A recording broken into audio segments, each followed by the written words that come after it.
would like to introduce a close friend of Dorothy's for many years. Her name is Ms. Alana McGrattan from the land of enchantment, all the way from New Mexico. Chili capital of the world. Right? I love that place. Please welcome Alana McGrattan.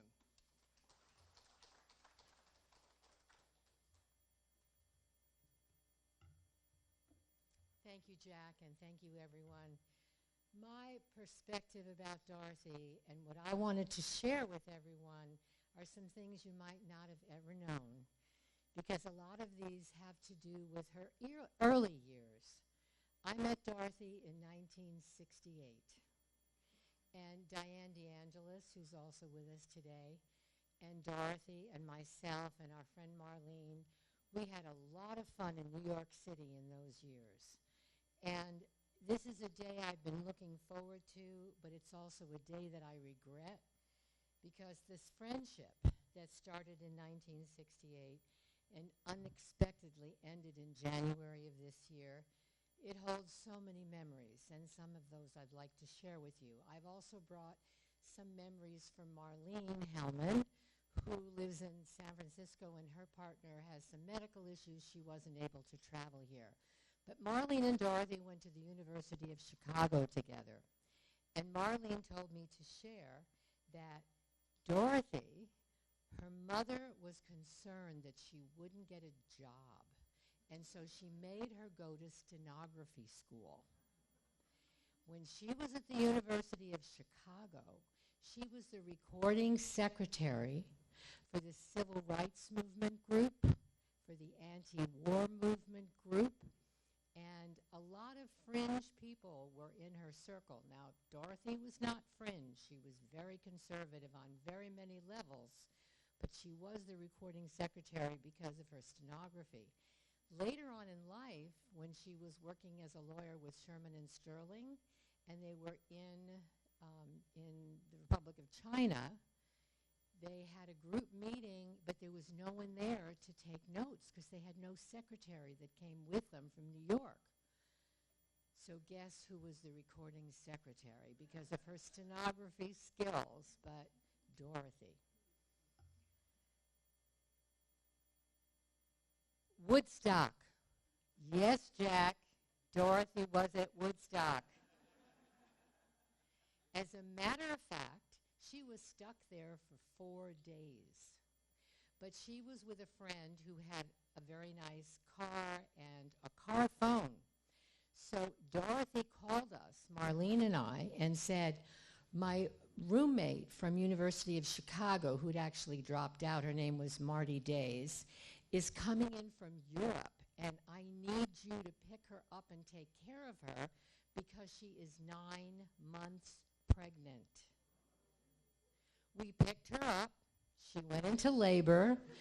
Dorothy identified what hospital on her phone from Woodstock to take Marty to, and so Marlene and I were charged with this person we'd never met before, going into labor and having her baby, and we were in charge until Dorothy finally arrived again and was the godmother for this child. Dorothy was a great travel companion, ready for adventure, open to experiences, but cautious and sensible where many were reckless and irresponsible. We're talking about the late 60s, early 70s, and marijuana was very common. But Dorothy was really strict about absolutely no drugs, and I don't even remember much alcohol. So it was very safe to travel with her because you knew you always had your wits about you and you're going to be just fine. We traveled to Venice and then to Istanbul by boat, bus, train, and hitchhiking. I actually hitchhiked around the former Yugoslavia and into Greece with Dorothy. We found our way to Istanbul, and we hooked up with a group of Turkish students and had a wonderful time. And later on, when I'm involved with Albuquerque Sister Cities, and I'm the Ashgabat representative, and I've been in Ashgabat, Turkmenistan several times, always going through Istanbul. And Dorothy said, remember Nadir? Now, I had sent a picture of Dorothy and Nadir on the cover of the Istanbul Times, where he's teaching her to play the saz. And she had looked him up on Facebook and discovered that he's basically the Bob Dylan of Turkey. Or Turkey is the correct pronunciation now. So I was going through, I looked him up, and I had a great reunion with him, and have been through Istanbul several times, and had wonderful memories with him about our early years in Istanbul, Dorothy and I having so much fun. Now, another exciting place we went to was Algeria. This was 1970, 1971. You might remember the Black Panthers. Algeria. Before I went to Algeria with Dorothy, she went with Marlene, and the Black Panthers picked them up in a cafe and invited them to the villa. So sure enough, Marlene and Dorothy went to the Black Panthers villa in Algeria. Now, the reason this is important is because later on, when I went to Algeria with Dorothy, we were detained by the police and taken into custody because they were sure we were American spies. Thank goodness my French was good enough that I was able to explain, no, I produced commercials for Coca-Cola, and I was not an American spy, and so we did actually get let out. As she began her professional career, our trips were more focused on relaxation and healthful living, like Judith has just shared. In my career as an educator, I brought a group of students from the Santa Fe Indian School, where I had my professional career. This was the first contract school under the Indian Self-Determination Act. And these children had gotten all of their leadership to sign a proclamation for the UN rights of the child, and we were bringing that to the UN. Dorothy was very supportive and interested in this effort, and she hosted the students and the chaperones in a wonderful banquet in Chinatown, which they still, as you know, older parents remember, and when I see them, they talk about those wonderful times in New York and Dorothy's hospitality. And then there was the time, because I would come to New York frequently and stay with Dorothy. We'd hang out and do things together. And she said, look, there's a show happening. It's kind of new. It's just recently opened, but they're doing a fundraiser for Hunter, which was her high school. And she was on the board of alum or whatever, and she needed to buy tickets for this. And I said, fine, I'll go anywhere with you. We always have fun. It always works out great. When I told my sister the name of the show we were going to see, she said, oh, you don't want to go see that. It's one of those loud rock musicals. You better take earplugs. We were among the first performances of Hamilton, which was so moving to me and so appreciated. So I got to go see Hamilton on Broadway with Dorothy, and I didn't have to use my earplugs.